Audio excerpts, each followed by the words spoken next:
Hello students. पिछले class में मैंने उपसर्ग के बारे में कह चुका हूँ।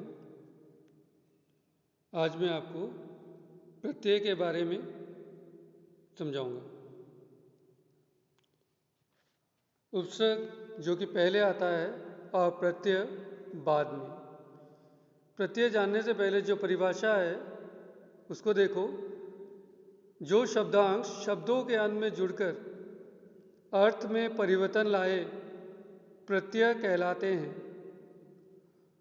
अगर दूसरे अर्थों में जाने तो शब्द निर्माण के लिए भी शब्दों के अंत में जो शब्दांश जुड़ जाते हैं वे प्रत्यय कहलाते हैं।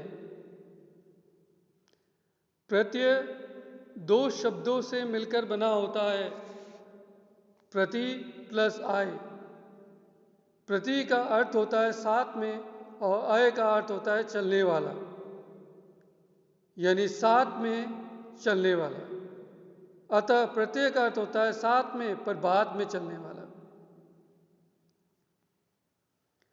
स्पष्ट है कि प्रत्यय धातु, क्रिया या अन्य संज्ञा, विशेषण आदि शब्दों में जुड़ते हैं और फिर नए नए शब्दों की रचना करते हैं। उपसर्ग और प्रत्यय में ही अंतर होता है। जहाँ उपसर्ग शब्द के शुरू में जुड़ते हैं वहाँ प्रत्यय शब्द के अंत में। प्रत्यय के भेद। प्रत्यय दो प्रकार के होते हैं, कृत प्रत्यय, तद्धित प्रत्यय। अभी हम इन दोनों भेदों यानी दो प्रकारों के बारे में जानते हैं कि कृत प्रत्यय किसे कहते हैं।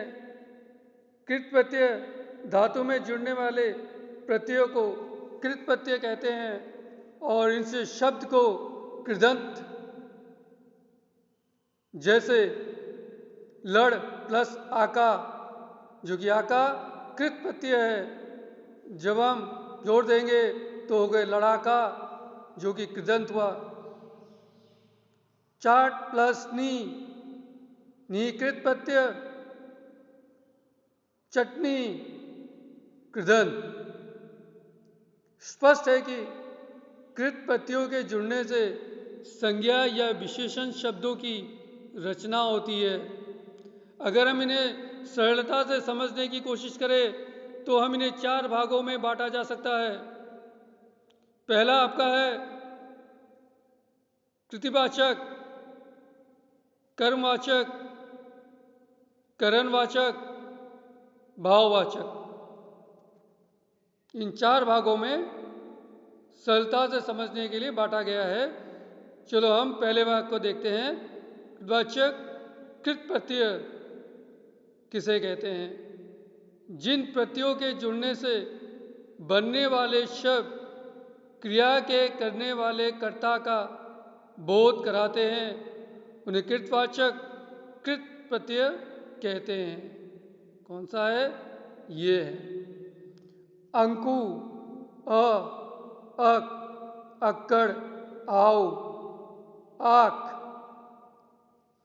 आका, आकू, आड़ी, आलू, यल, ईया, उक, ऊ, एरा, ओढ़, ओढ़ा, ओर, टा, ता, न, लू, वाला, वैया, हार आदि।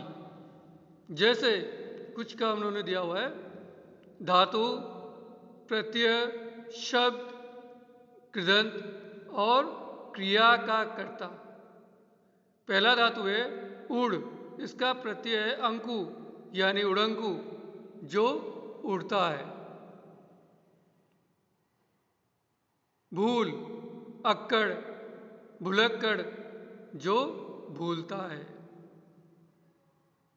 लूट, प्रत्यय एरा, कृदंत हुआ लुटेरा यानी जो लूटता है। अब दूसरा देखो, कर्मवाचक कृत प्रत्यय। जिन प्रत्ययों के जुड़ने से बनने वाले शब्द क्रिया के कर्म का बोध कराते हैं उन्हें कर्मवाचक कृत प्रत्यय कहते हैं। अन्य, ओना, तव्य, ना, नी आदि। जैसे धातु देखो, स्मृ प्रत्यय अन्य, शब्द कृदंत हुआ स्मरणीय। क्रिया का कर्म है जिसे स्मरण किया जाए। खेल धातु प्रत्यय ओना, शब्द है आपका खिलौना जिसे खेला जाए। धातु देखो, गा, ना प्रत्यय गाना जिसे गाया जाए। धातु है आपका क्री प्रत्यय तव्य कर्तव्य, क्रिया का कर्म है जिसे किया जाए। इससे यह स्पष्ट होता है कि अन्य, ओना, ना, तव्य आदि प्रत्ययों के धातुओं में जुड़ने से जो शब्द बने हैं वे कर्म के रूप में प्रयुक्त हुए हैं। अतः ऐसे प्रत्यय कर्मवाचक कृत प्रत्यय कहलाते हैं। ठीक है, समझ में आ रहा है? आगे बढ़ते हैं।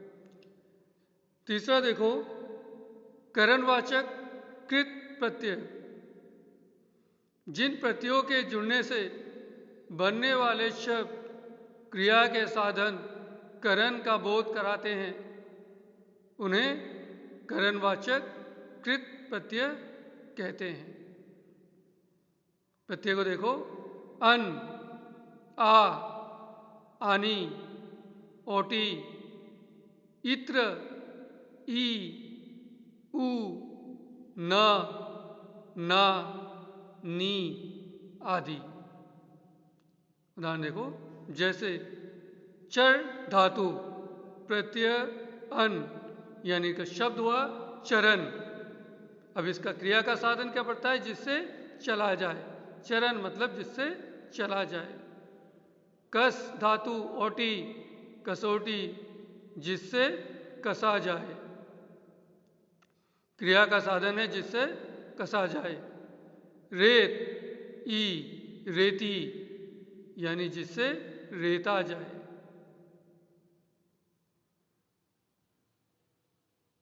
झाड़ ऊ शब्द क्या हुआ? कृदंत झाड़ू। अब इसमें क्रिया का साधन क्या है? जिससे झाड़ा जाए। धातु को देखो, बैल, न प्रत्यय यानी क्या हुआ? बेलन जिससे बेला जाए। इससे स्पष्ट होता है कि अन प्रत्यय ओटी ई उ न आदि प्रत्ययों को धातु में जुड़ने से जो शब्द बनते हैं वे करण के रूप में प्रस्तुत हुए हैं। अतः ऐसे प्रत्यय करणवाचक कृत प्रत्यय कहलाते हैं। अब आता है भाववाचक कृत प्रत्यय। जिन प्रत्ययों के जुड़ने से भाववाचक संज्ञाएं बनती है उन्हें भाववाचक कृत प्रत्यय कहते हैं। प्रत्ययों को देखो, अंत, अ, आ, आई, आन, आपा, आहट, ई, नी आदि। इसमें धातु दिया गया है प्रत्यय शब्द जो कि कृदंत है और क्रिया का प्रक्रिया या भाव। चढ़ प्लस, माफ कीजिएगा, धातु है चढ़ प्रत्यय आई चढ़ाई, चढ़ने की क्रिया भाव। धातु है चिल आहट प्रत्यय कृदंत है चिल्लाहट, चिल्लाने की क्रिया भाव। हंस ई हंसी, हंसने की क्रिया भाव। छाट नी छटनी, छाटने की क्रिया भाव।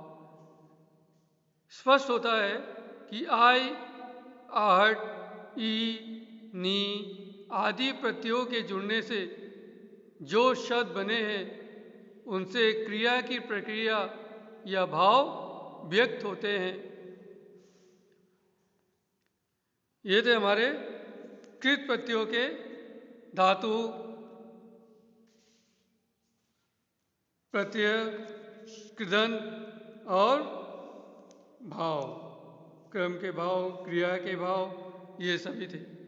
अब दूसरे जो हमारा दूसरा है प्रत्यय के प्रकार, वो है आपका तदित प्रत्यय। तदित प्रत्यय किसे कहते हैं? तदित प्रत्यय धातुओं को छोड़कर अन्य दूसरे शब्दों, दिया गया देखो ध्यान से, संज्ञा, विशेषण आदि में जुड़ने वाले प्रत्ययों को तदित प्रत्यय एवं उनसे बनने वाली शब्दों को तदिकादीन कहा जाता है।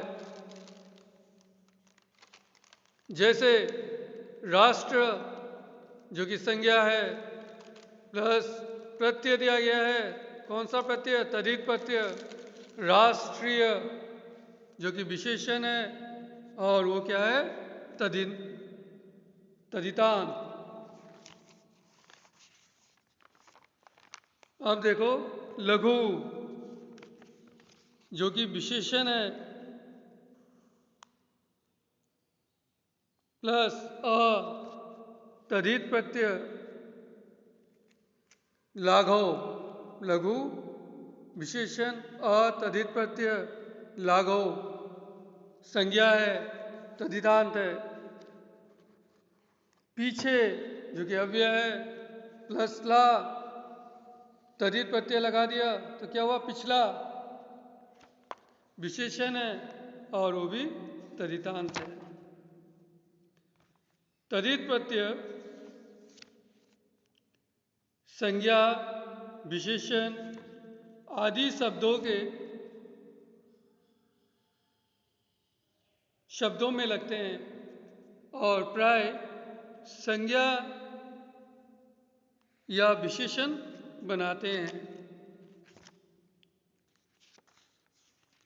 दूसरी बात, कृत प्रत्यय और तदित प्रत्यय में ये अंतर है, जहाँ कृत प्रत्यय सिर्फ धातुओं में लगते हैं वहाँ तदित प्रत्यय धातुओं को छोड़कर संज्ञा, विशेषण आदि शब्दों में लगते हैं। तदित प्रत्यय के भेद भी है, 4 भागों में इन्हें बांटा जाता है।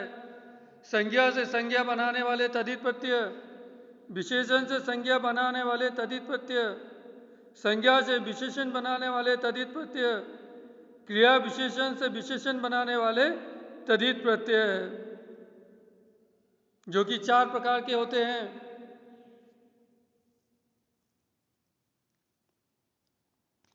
जैसे संज्ञा में खाट, या प्रत्यय अगर लगा दिया तो इसका तदिन रूप संज्ञा क्या होगा? खटिया।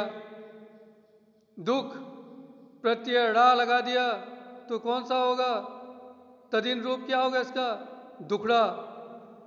अगर भाववाचक में लगाए संज्ञा में खेत और प्रत्यय दीर्घई लगाए तो क्या होगा इसका तदिन रूप?